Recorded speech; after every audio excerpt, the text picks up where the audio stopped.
Rahayu. Apa kabar pemirsa Dhamma TV dimanapun Anda berada? Senang sekali saya Satna Dewi kembali menyumpai Anda dan tentunya menemani Anda sampai 1 jam ke depan dalam acara yang tentunya kita tunggu bersama-sama, yaitu Sinau Jawa. Pemirsa Dhamma TV, banyak sebagai orang yang lahir di daerah Jawa dan kemudian ada darah Jawa juga. Ternyata saya pribadi merasa bahwa banyak sekali hal-hal yang masih belum saya ketahui di dalam ajaran-ajaran leluhur kita. Dan ajaran-ajaran leluhur kita ini biasanya disampaikan lewat cerita ya, kisah ya. Jadi kadang-kadang itu kadang-kadang masih terlewatkan ya pengertiannya. Bagi saya mungkin nenek saya dulu pernah cerita atau kakek saya pernah cerita gitu ya, tapi mungkin ngehnya tuh baru sesudah bertahun-tahun kemudian. Nah, luar biasanya Dhamma TV memberikan kesempatan pada kita 1 jam ya untuk bisa belajar tentang apa itu ajaran Jawa. Baik, pada kesempatan kali ini kita akan belajar tentang sesuatu yang sangat menarik ini, yaitu lelaki sejati menurut falsafah Jawa. Wow, apa benar nih suami kita, anak kita sudah benar-benar menjadi lelaki sejati? Baik, narasumber kita yang luar biasa yang akan mendiskusikan hal ini yaitu Bapak Sutrimo. Apa kabar Pak Sutrimo? Rahayu, Bu Sada. Satu Rahayu. Mau disapa dulu nih, pemirsa udah kangen nih. Rahayu para pemirsa semua, mudah-mudahan kita semua penuh kanugrahannya alam semesta ini. Iya, bisa ketemu dalam kondisi sehat ya Pak. Kayaknya nomor 1 nih kesehatan ya Pak ya. Mas yo soge lek gak sehat rasanya piye gitu. Pasti itu. Ya Pak Sutrimo, ini kita akan bahas tentang lelaki sejati menurut falsafah Jawa. Ternyata kalau perempuan kemarin udah kita bahas ya. Nah, ini sekarang lelakinya ya. Nah, lelaki itu apa sih Pak Sutrimo? Dalam bahasa Jawa ada beberapa istilah penyebutan ya, kayak prio ya kan, lanang kayak gitu. Apakah masing-masing sebutan tersebut mempunyai makna tersendiri? Oh iya. Yang pertama itu adalah lanang. Ya, jadi laki-laki itu kan kalau dalam bahasa Jawa itu kan lanang. Sehingga walaupun sudah kecil, ya itu sudah disebut lanang karena dia punya pelanangan. Jadi kalau kemarin itu wadon disebut wadon karena punya pawadonan, punya wadi. Nah kalau yang laki-laki ini disebut lanang karena punya pelanangan. Nah selain disebut lanang, laki-laki juga disebut jaler. Ya.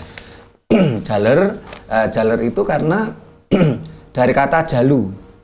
Ya. Jalu tuh itunya ayam dong Pak? Ya, memang laki-laki kan punya jalu. Gitu ya? Iya. Makanya tegas gitu ya. Jaler, jadi jalu apa dong R-nya? Nah, jadi jalu menjadi jaler itu kan dalam apa istilahnya? Dalam tutur ya. Dalam bahasa tutur kan menjadi jalu menjadi jaler. Jalu atau jaler ini karena satu memang punya jalu. Nah, ini kalau bisa ada tanya kayu udah punya anak kok. Iya tahu dong. Nah, jalu selain karena lanang tuh punya pelanangan atau punya jalu karena juga sing disejo telu. Nah, perempuan kemarin juga estri itu telu ya. Karena yang keluar tuh 3. Kalau estri atau pawestri karena yang keluar 3. Estri itu kan 3. Estri kan sesuatu yang keluar 3, yaitu mulai dari air kencing, terus darah, haid ya, terus sel telur, ovum. Oh, sel telur, yang akhirnya menjadi keluar juga anak. Ya. Karena kalau untuk perempuan ini kan ovum, ini kan mirip darah, warnanya merah. Di dalam lagi ya Pak ya. Sehingga kadangkala ini tidak dihitung. Yang dihitung 3 itu cuman darah, air kencing, sama bayi. Cikal bakalnya bayi nih yang harusnya yang dimulainya ya Pak ya. Tetap yang dihitung 3. Kalau yang ovum ini seringkali tidak dibahas. Karena perempuan kan, mohon maaf kan, kalau keluar kan tidak kayak laki-laki gitu. Iya, Jadi iya. tetap di dalam. Ya. Dan nggak kelihatan Pak, kalau kelihatan. namanya telur. Ya. Telur kan bayangan kita ayam nih bertelur, padahal perempuan tuh bertelur loh ya. Bertelur, di dalam ya. Ovum sel telur gitu di Sel dalam. telur, Dan warnanya merah seperti darah. Oke. Cuman kalau darahnya haid itu baunya amis, baunya kan bau misalnya bau nggak enak lah ya. Tapi kalau sel telur itu kan bau amis tapi seger baunya. Nah, ini agak sedikit ini bicara dewasa ini sebenarnya. Nah, nggak apa-apa, tapi semua ngalamin nih yang perempuan pasti. Dan ini ternyata di ajaran Jawa ini dibahas gitu loh. Tapi dengan bahasa-bahasa yang halus sehingga kalau untuk anak kecil ya nggak ngerti gitu loh, tidak vulgar gitu loh bahasanya gitu loh. Karena punya tingkatan sastra tersendiri. Gitu. Nah kalau tadi kan pelanangan, pelanangan karena lanang karena punya pelanangan. Nah setelah itu juga disebut jalu atau jaler. Karena jalu itu selain punya jalu atau pelanangan tadi, ini juga sing disejo telu. Nah, apa saja laki-laki kok selalu punya keinginan 3 ini. Nah 1 pangarasan, pangarasan itu wajah. Oh pangarasan. Sehingga laki-laki normal tentunya ingin ngaras pangarasan perempuan lawan jenis. Nah setelah itu pangarasan yang kedua itu adalah payudara. Nah ini semua laki-laki normal pasti itu yang tertuju. Cuma tergantung bagaimana kita pengendalian.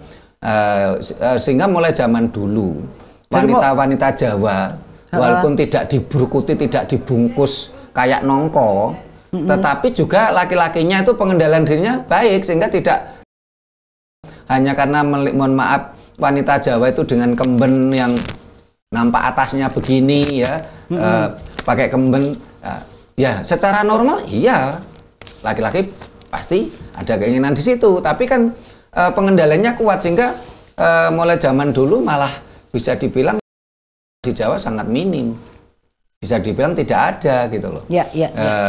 Setelah itu yang ketiga adalah pawadonan. Oh pawadonan itu ya? Ya, jadi kan itulah kenapa diarani jalu sing disejo telu. Yang dikehendaki itu 3 ini untuk laki-laki normal. Jadi wajah, payudara dan tempat membuat anak gitu ya. Bisa gitu ya. Kalau payudara mulai bayi deh Pak. Udah nyarinya dengan sendirinya deh. Iya kan? Itu kan kodrati, maksudnya alamiah gitu ya. Pasti ke sana gitu. Sehingga kalau kita bicara mohon maaf kita orang melihat payudara. Ini sebenarnya kan tergantung mindset orang tadi. Betul, untuk apa ya gitu ya. Sehingga di ajaran Jawa ada kok dikatakan karena bagi orang yang berpikir tidak mesum, ini kan sumber kehidupan. Entah kita semua ya, yang tidak peduli walaupun seorang presiden sekalipun, tidak tahu itu tokoh agama sekalipun, pasti payudaranya adalah sumber kehidupan. Betul. Bayi lahir itu presiden kan juga dari bayi. Tokoh agama kan juga dari bayi. Saya rasa kalau payudara nggak laki aja, perempuan juga suka melihat Pak, suka melihat payudara karena memang itu sumber kehidupan. Kenikmatan yang pertama kali kita temui pada saat bayi procot itu harus digoleki, Pak. Sehingga di sini bicara mesum atau tidak kan manusianya, bukan mohon maaf wujudnya bentuknya. Yang berpikiran mesum laki-laki, perempuan yang dibungkus. Ini kan juga nggak adil tuh malahan.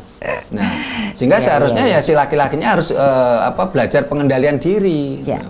Pengertian juga sehingga kalau seseorang itu baru punya pelanangan atau lanang tadi, terus setelah itu secara normal ketika mulai menginjak remaja dan dewasa itu yang disejo telu tadi, ini belum bisa dikatakan prio.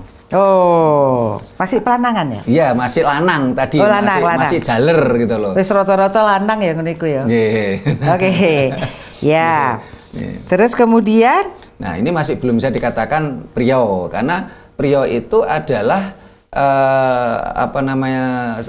jaler atau seorang laki-laki yang sudah mampu mengendalikan.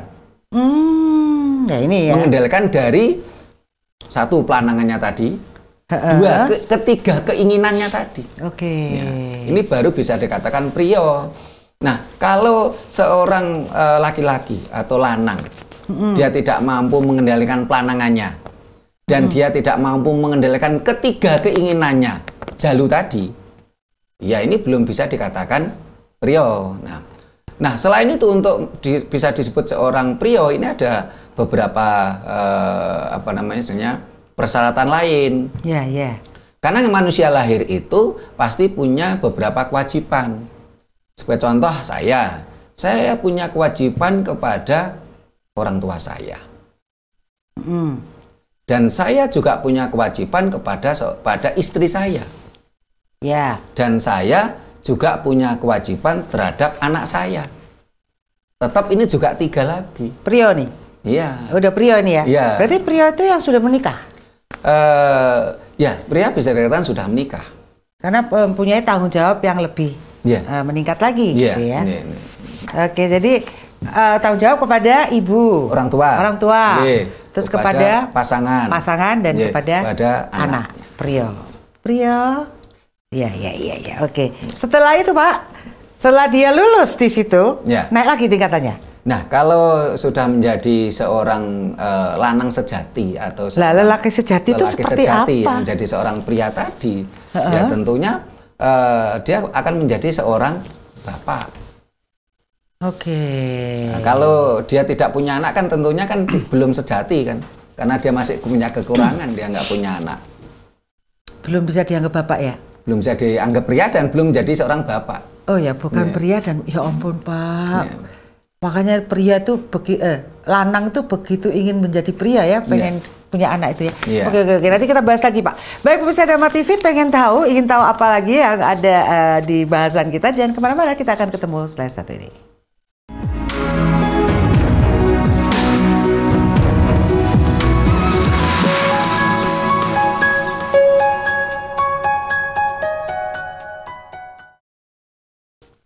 Baik pemirsa Dharma TV, masih bersama saya Satna Dewi dan tentunya bersama Pak Sutrimo. Beliau adalah ahli ilmu Jawa dan kita banyak belajar berdiskusi dengan Pak Sutrimo ini mengenai jati diri wong Jawa gitu ya Pak.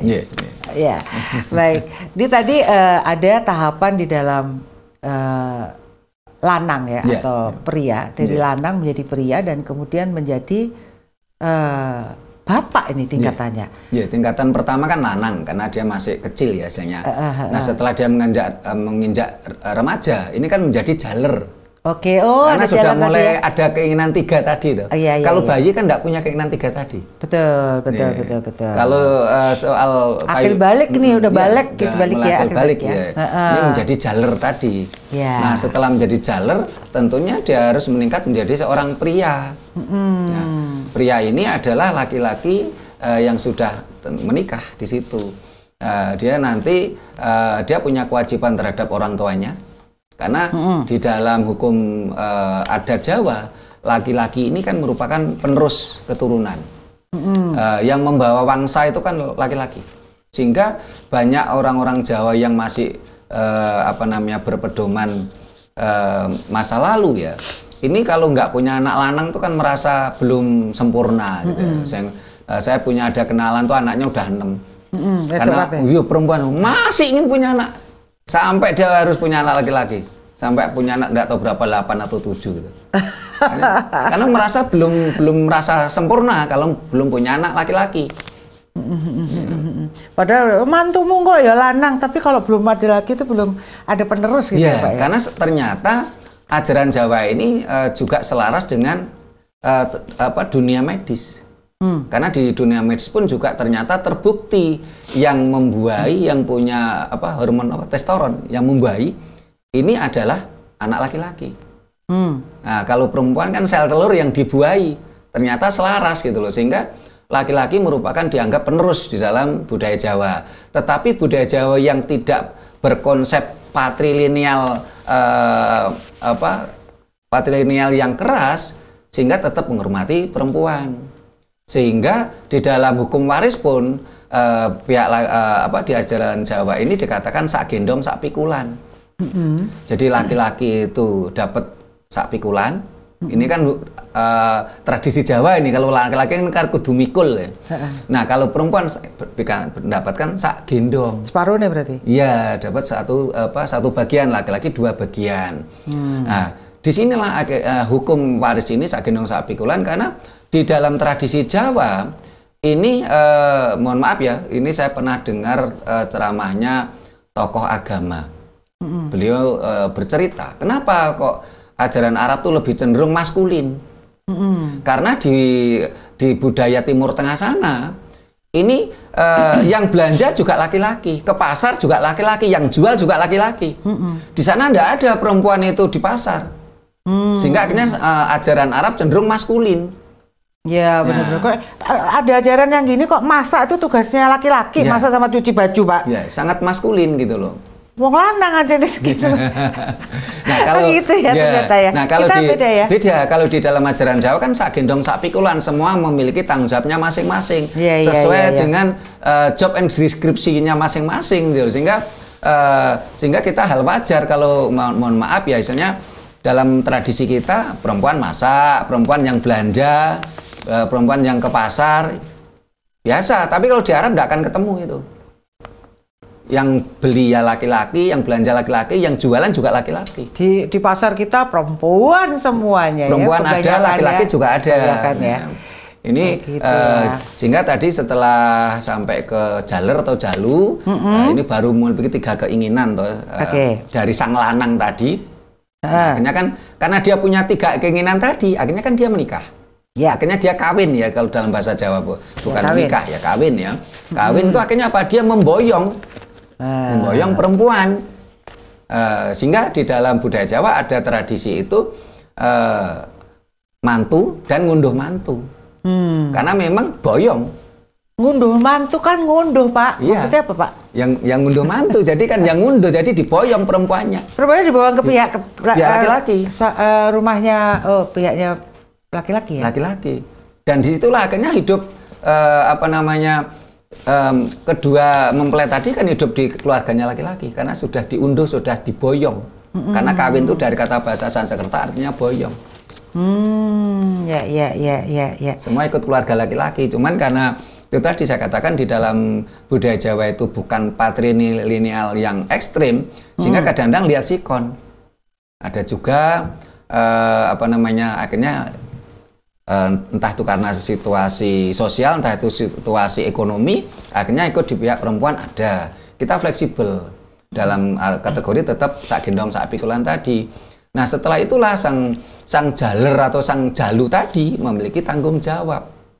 Tanggung jawab tetap kewajiban sebagai anak kepada orang tuanya, dan kewajiban kepada istrinya selaku suaminya.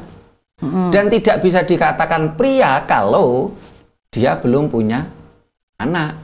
Dan dia harus memenuhi kewajibannya sebagai seorang bapak kepada anaknya. Bagaimana cara menjadi lelaki sejati, Pak? Ya tentunya untuk menjadi lelaki sejati, kalau dalam bahasa Jawa itu adalah prio tadi, tahapan ini harus dijalani semua tuh. Jalu juga harus dijalani, bagaimana dia harus mengendalikan yang disejot telu tadi, tidak sembarangan, dan dia juga harus menjalani ini, dia tidak mungkin menjadi lelaki sejati atau pria kalau dia tidak menikah. Dia harus tetap menikah, harus kawin dia. Dia harus punya tanggung jawab terhadap istrinya, tanggung jawab kepada orang tuanya, dan lebih sempurna lagi menjadi seorang pria kalau dia punya tanggung jawab kepada anaknya untuk dia menjadi bapak. Oke, ini nggak main-main loh ya, Pak ya. Perkawinan ini nggak main-main ya, nggak main-main gitu loh. Karena mengandung tanggung jawab, resikonya di situ ya. Banyak laki-laki, banyak jaler yang tidak lolos ujian ini. Karena ketika dia menikah, dia tidak mampu mensinergikan atau menjaga keseimbangan. Bagaimana menghadapi dua wanita? Ibu sama istrinya. Banyak ini yang nggak lolos ujian di sini. Kelihatannya kan sepele. Ya. Menghadapi dua wanita terdekatnya ini kan nggak gampang ini. Dan bersikapnya bisa berbeda gitu kan, sama ibu dia ya ibunya gitu bisa bermanja-manja, tapi pada istri juga bisa begitu juga sih sebenarnya Pak. Pengganti ibunya juga kelak gitu ya. Iya. Jadi ini prosesnya memang tidak bisa setahun 2 tahun ini, lama ya Pak untuk jadi benar-benar seorang bapak itu. Gimana Pak? Tapi ini dia nih, sikap apa saja yang semestinya dimiliki oleh lelaki Pak? Ya. Sikap yang harus dimiliki lelaki tentunya tadi tanggung jawab ya, tanggung jawab, terus dia harus mampu mengendalikan dari ketiga keinginannya tadi, jadi tidak asal mengumbar nafsunya ya. Karena seringkali banyak laki-laki, sehingga dalam budaya Jawa dikatakan salah satu laki-laki yang kurang tidak bagus itu nek nguyuh sak nggon-nggon. Oh, ya, Pak, kencing di sembarang tempat. Jangan sembarang tempat, di bawah pohon aja. Oh, gitu. Jadi suka jajan lah istilahnya kalau bahasa ini ya. Jadi maksud dengan tidak boleh kencing di sembarang tempat itu kan ya itu tadi tidak boleh jajan di sembarang tempat. Jadi poligami boleh di Jawa? Di Jawa boleh. Boleh ya, boleh. Ajaran itu ya? Ada. Di ajaran Jawa ada Rabi Wayuh. Apa itu Pak? Wayuh itu kalau bahasa kerennya ya poligami. Oh, maru ya, itu maru ya Pak ya. Nah, berarti kan sudah bukan dua perempuan yang dihadapin Pak, bisa 3, 4 sama ibunya yang satunya tapi lagi kan, nih. Poligami Jawa atau Rabi Wayuh poligami Jawa itu kan cukup berat syaratnya, nggak gampang gitu loh. Oh gitu ya. Gimana Pak? Kalau di agama luar kan juga ada unsur dan cenderung gampang. Oke, karena kalau saya ya? dengar dari berbagai ceramahnya tokoh-tokoh agama itu yang ajaran Dayo itu kan begitu mudahnya untuk poligami karena dia ketemu perempuan, dia suka, nggak perlu ditanya kamu punya suami atau tidak, boleh kok dinikahi. Oh, Pak, nggak boleh lah Pak. Harus izin sama yang istri pertama lagi, ini yang sulit nih. Kalau di ajaran Dayo kan tanpa harus izin istri pertama. Harus ada izinnya lah undang-undangnya Kalau yang harus izin istri pertama kedua ini malah ajaran Jawa. Oh, kalau di dalam ajaran Dayo, kalau yang pernah saya baca, saya pelajari dan saya dengar dari tokoh-tokoh agama mereka tidak perlu izin istri tua. Nggak perlu ya. Kalau dari perlu. Jawa ngomong Jawa ya Pak. Ya, sehingga saya nggak mau bahas itu karena ya, kita bukan ranah kita. Gitu. Biarin nanti ininya deh. Nah, kalau di dalam ajaran Jawa, Rabi Wayuh itu dengan syarat cukup berat. Sebagai contoh ya, di Jawa itu kan menganggap wayang itu kan sebagai tuntunan. Wayang itu kan wewayangan yang gesang, patuladan, contoh ya. Nah, sehingga ketika salah satu yang harus kita jadikan contoh adalah cerita wayang. Bagaimana Harjuna? Harjuna itu ketika menikah pertama kan dengan Sembodro. Nah, ketika dia mau menikah kedua dengan Sri Kandi, ini Sri Kandi itu minta izin pada istri tua. Jadi calon istri muda ini harus minta izin ke istri tua. Ya. Nah, terus setelah Harjuna itu mau menikah dengan Larasati, ini Sembodro istri pertama yang melamar ke Larasati. Kan cukup berat. Ini kelihatannya kan gampang teorinya, tapi kan tapi kan berat ini ya. Ini kan enggak semua orang bisa kan. Itu perlu kebesaran hati, kebesaran jiwa ya Pak ya. Luar biasa. Luar biasa itu. Tetapi untuk menjadi pria ini tidak harus poligami loh ya. Jadi nanti jangan moro kabeh poligami. Ya, jadi jangan salah tafsir para pemirsa aja. Jadi yang dimaksud menjadi pria atau lelaki sejati itu tidak harus poligami. Oke, jadi gimana dong Pak? Nanti kita bahas ya. Baik, Pusat TV, kita akan bahas setelah yang satu ini.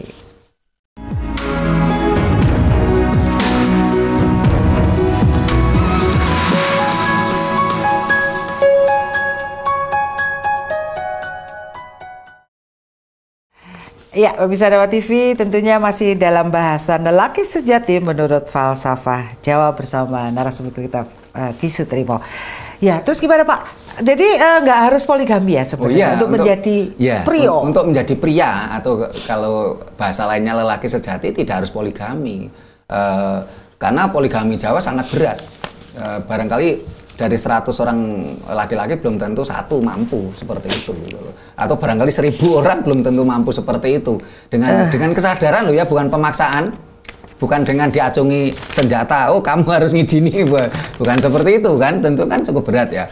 Nah, untuk menjadi pria atau lelaki sejati kan tadi sudah saya sampaikan bahasanya harus memenuhi 3 kewajiban ini, harus lulus. Bagaimana dia mampu menjalankan kewajiban dia sebagai seorang anak kepada orang tuanya. Yang kedua, dia harus mampu menjalankan kewajibannya menjadi seorang suami untuk istrinya. Dan dia harus mampu menjalankan kewajibannya sebagai seorang bapak untuk anak-anaknya. Sebagai menantu tadi apa? Ada nggak sebagai menantu? Nah, ini kan tetap anak ke orang tua. Jadi tetap ya ke atas, Iya. ke samping dan ke bawah ya. Iya. Sehingga tadi saya katakan untuk seorang laki-laki itu cobaan paling berat itu tadi kan bagaimana dia menghadapi 2 wanita terdekatnya. Satu adalah ibunya, satu adalah istrinya.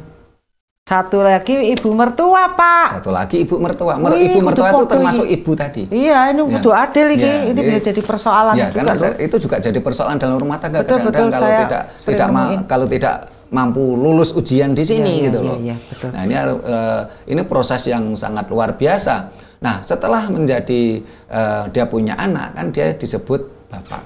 Nah, bapak artinya apa? Artinya seorang laki-laki tadi yang sudah punya anak dan dipanggil bapak, dia harus mampu mepai dan mapai. Mepai apa? Apapun kebutuhan anaknya, kebutuhan rumah tangganya, harus mampu mepai dan mapai itu mengendalikan.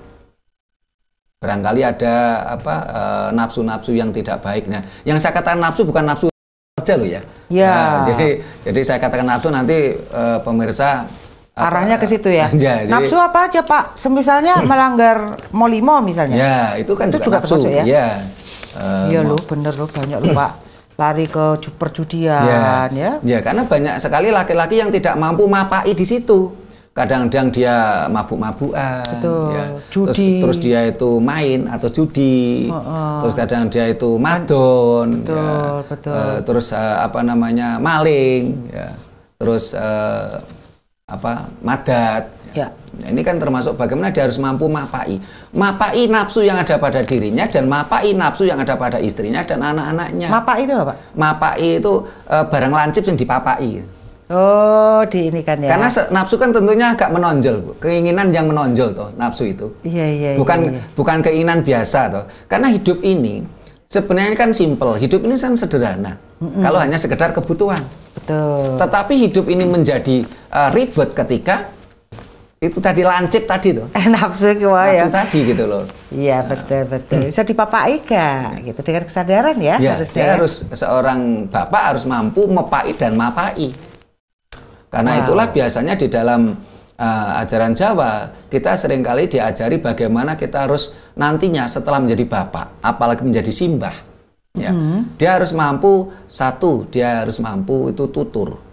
Oke. Tutur itu memberi nasihat. Tugasnya mbah gitu ya? Ya, itu tugasnya tugasnya bapak, tugasnya mbah gitu loh. Iya, harus bisa memberikan tutur. Tutur itu adalah nasihat. Nasihat untuk dirinya, nasihat untuk anak-anaknya dan keturunannya. Karena anak yang secara umum ya, ini pastinya itu pertama ya, ini yang diidolakan adalah orang tuanya. Ya. Bisakah kita, sanggupkah kita sebagai seorang bapak ini menjadi idola anak-anaknya? Ini kan nggak gampang. Gampang. Nah, saat ini kalau saya lihat banyak bapak-bapak yang gagal di sini loh. Betul. Kenapa? Karena anak-anaknya mengidolakan orang lain. Entah itu artis, ya, entah itu tokoh asing, tokoh luar negeri, karena dianggap junjungan dalam keyakinannya. Ini kalau saya bapaknya gagal loh ini, karena bapaknya tidak mampu menjadi idola anak-anaknya. Karena anak itu ada di dunia karena orang tua loh. Betul.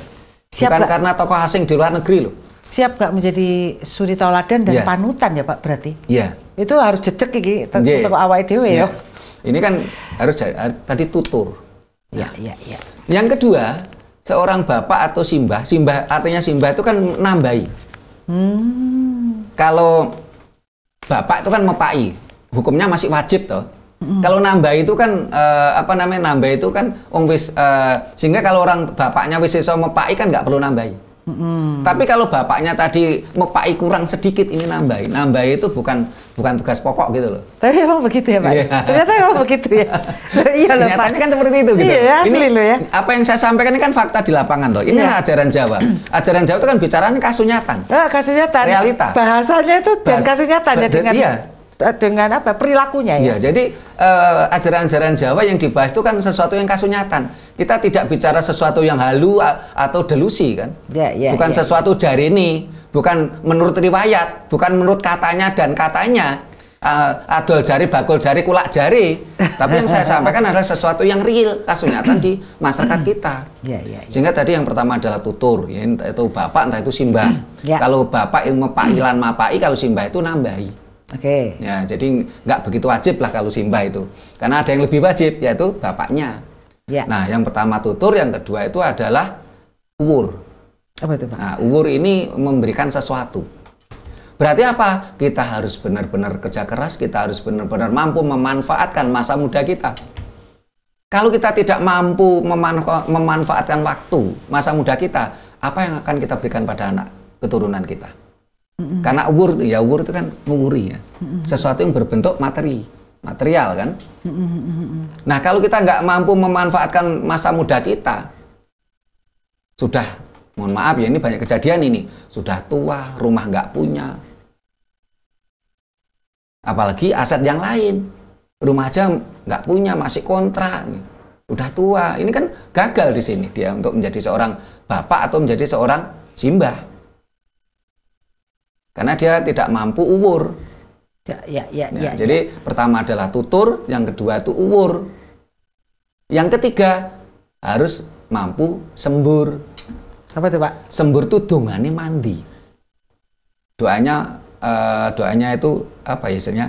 Kalau ya mandi bahasa Jawanya, kalau bahasa Indonesia apa yang mandi? Apa yang dia inginkan, apa yang dia dia terkabul ya? Terkabul sini juga bahasa Arab tuh kabul.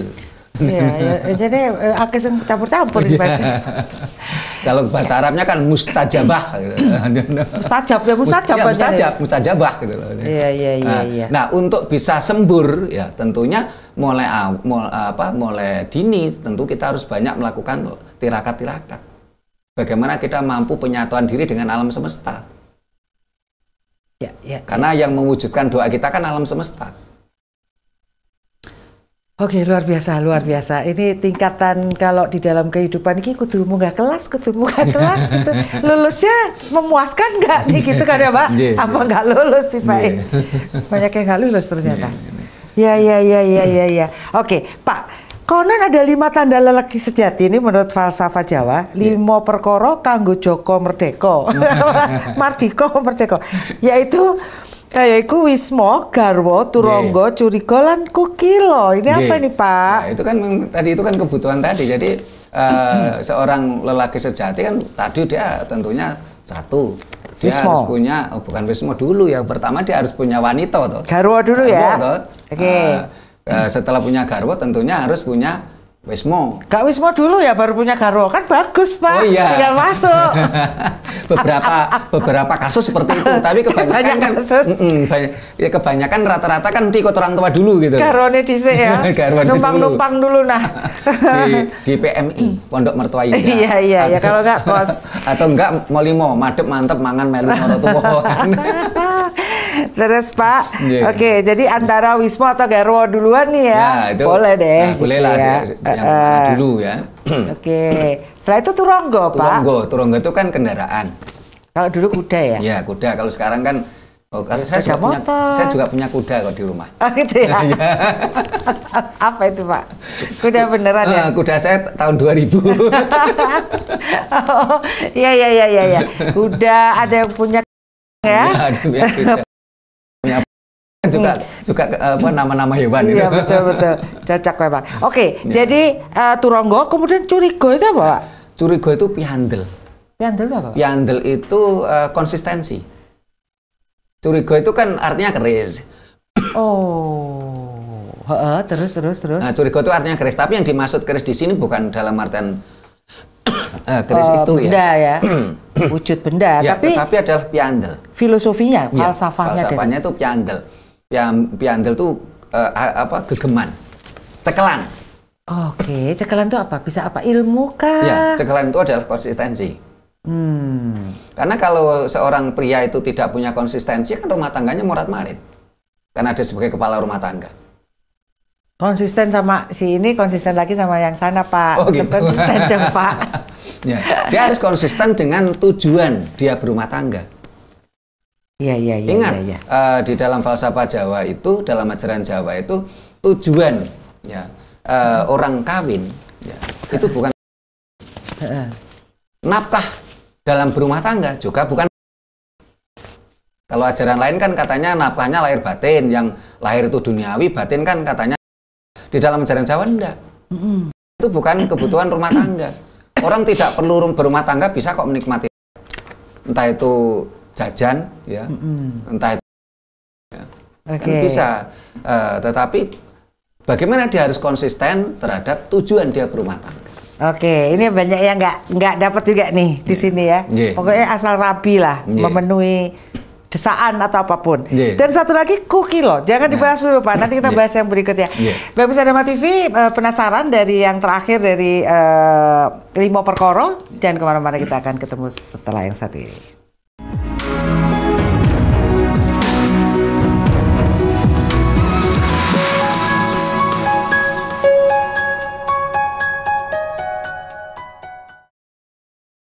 Ya, baik pemirsa Dharma TV, kita lanjutkan lagi pertanyaannya. Jadi tadi Limo Perkoro tadi ada Wismo, Garwo, Turonggo, Curigo tadi pegangan ya Pak ya? Curigo itu pegangan, konsistensi dalam dia berumah tangga, tujuannya apa dia berumah tangga. Jadi harus konsisten, harus duit cekelan gitu loh. Lek kerisnya apa Pak? Lek kerisnya Pak? Oh nggak keris yang untuk bisa mengharmoniskan rumah tangga gitu? Wadah. Ada ya gitu-gitu ya?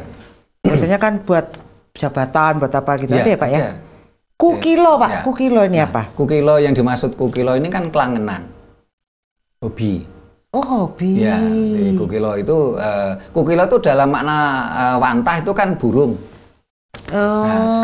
Tetapi yang dalam makna filosofi itu bukan wujud burung, tetapi adalah kelangenan atau hobi. Dan pria rata-rata memang punya hobi. Iya, pokoknya dia tertarik dengan benda atau apa gitu ya, ada memang ya.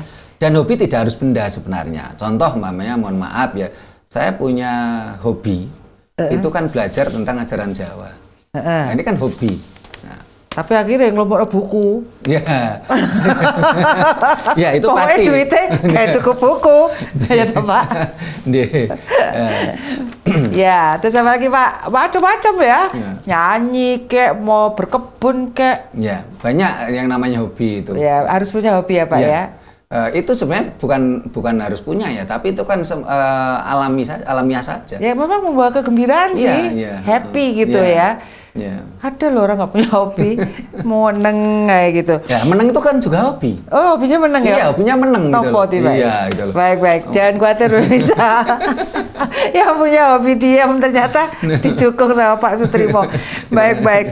Oke, jadi kukilo tadi adalah hobi ya, kesenangan. Nah, jika dilihat Pak, kelima tanda lelaki sejati tersebut semua bersifat fisik dan material. Apakah benar? Ya, kenapa demikian? Dikatakan material ya apa ya, enggak juga ya, karena yang namanya hobi kan tidak harus material sebenarnya. Contoh ya, ada orang yang punya hobi itu naik gunung.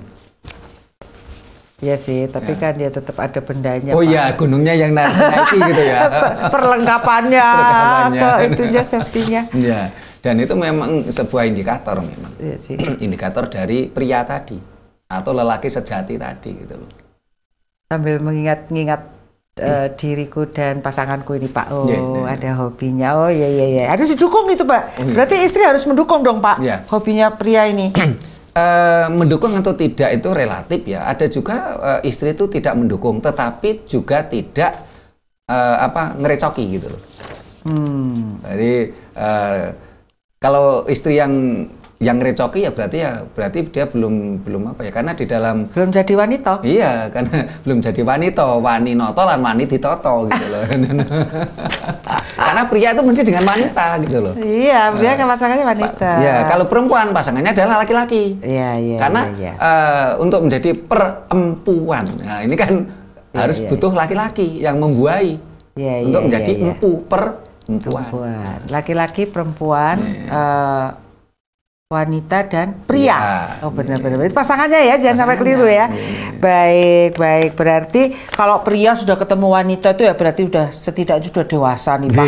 Udah bisa memahami lah gitu pasangannya ini gitu ya Pak. Nah, apakah tidak ada tanda lain yang bersifat psikis dan spiritual, misalnya nilai religius atau wanitirakat dan sikap tanggung jawab Pak? Ini ada gimana Pak? Untuk menuju tadi yang saya katakan tadi kan butuh itu tadi banyak tirakat tadi. Kalau tidak jadi bapak tadi ya? Iya, kalau dia nggak banyak tirakat, bagaimana dia bisa menjadi sembur tadi?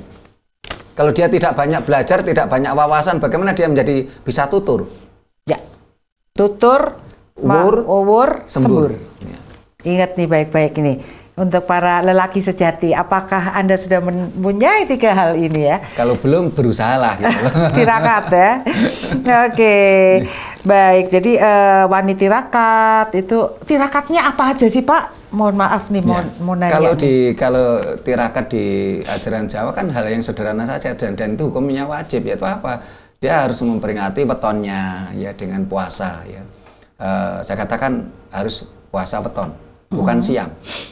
Karena siam itu bukan ajaran Jawa. Jadi di Jawa tidak ada siam. Jadi poso itu maksudnya ya Bapak? Ya. Poso itu dari bahasa Jawa kuno dari kata upa dan wasa, artinya adalah pengendalian dan menyeimbangkan. Oke. Bagaimana dia harus mampu menyeimbangkan 4 anarsil alam dalam tubuhnya. Dan dia harus mampu mengendalikan 4 saudaranya, 4 nafsunya. Nafsu alwama, amarah, mutmainah, supiyah mutmainah. Itu bahasa apa sih Pak? Itu bahasa itu ajaran Jawa yang dialihbahasakan ke bahasa Arab oleh Ronggo Warsito. Kalau dalam ajaran Jawa yang asli di Serat Makutoromo dikatakan itu adalah Lodro, Angkoro, Soekardo, Nimpuno. Ini Nimpuno. Nimpuno. Iya. Ini oleh Ronggo Warsito kan dialihbahasakan ke bahasa Arab, itu menjadi alwamah, amarah, supiyah, mutmainah. Ini di ajaran Arab nggak ada kok tentang ini. Gitu ya? Kok ada bahasanya tapi ya Pak ya? Iya, alih bahasa dari Ronggo Warsito. Oke, baik. Jadi ini pengendalian diri ya. Oke. Nah, apakah munculnya kriteria lelaki sejati seperti ini erat kaitannya dengan budaya paternalistik dalam masyarakat Jawa? Ya, tentunya ada hubungannya dengan paternalistik tadi. Cuman Jawa kan tidak menganut paternalistik ekstrim ya, tidak paternalistik yang kaku gitu loh. Karena ada beberapa suku bangsa lain itu yang menganut paternalistik yang cukup cukup kaku gitu ya. Bahkan perempuan nggak dapat bagian. Bahkan mohon maaf nih saya tidak perlu sebut nama suku tadi. Coba sebagai contoh, namanya saya menikah ya. Saya menikah punya banyak harta. Terus saya tidak punya anak laki-laki.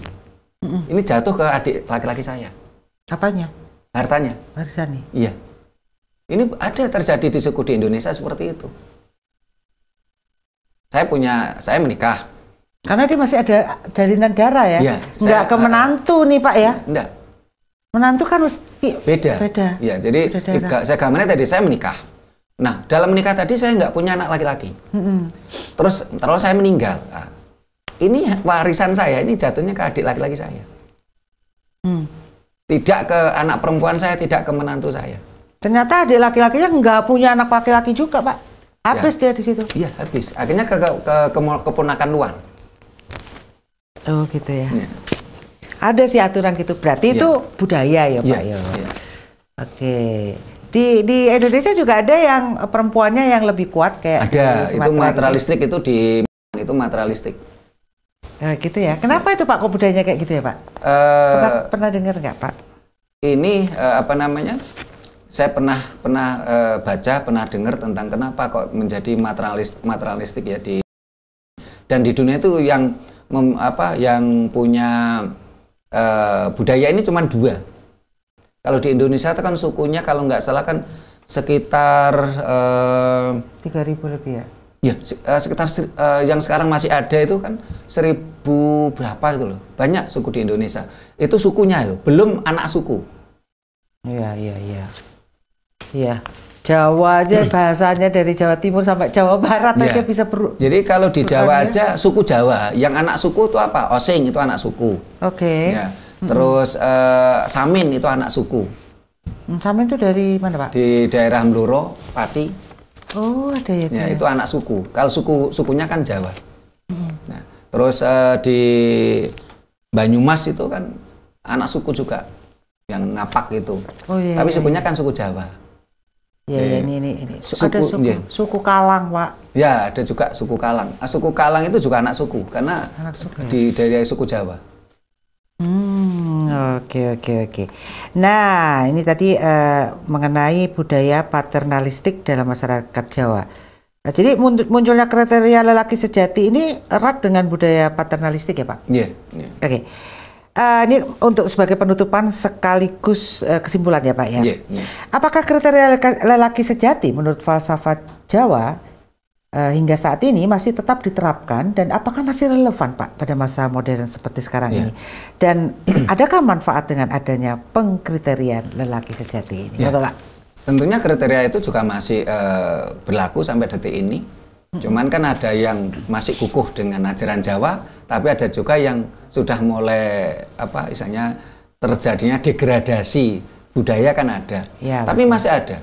Jadi kriteria-kriteria tadi, perjalanan proses untuk menjadi seorang prio, sehingga nanti dia menjadi bapak atau mbah yang harus mampu memberikan tutur, uwur, dan sembur, sampai detik ini masih ada. Kayaknya itu hakikat sejati nih menungso ya Pak ya. Jadi itu nggak lekang oleh waktu dan budaya. Karena ajaran Jawa ini kan selalu berkonsep satu, haiklogis, ya. Dalam bahasa Jawanya itu tinimeng nalar. Yang kedua, realistis. Dalam bahasa Jawanya adalah kasunyatan.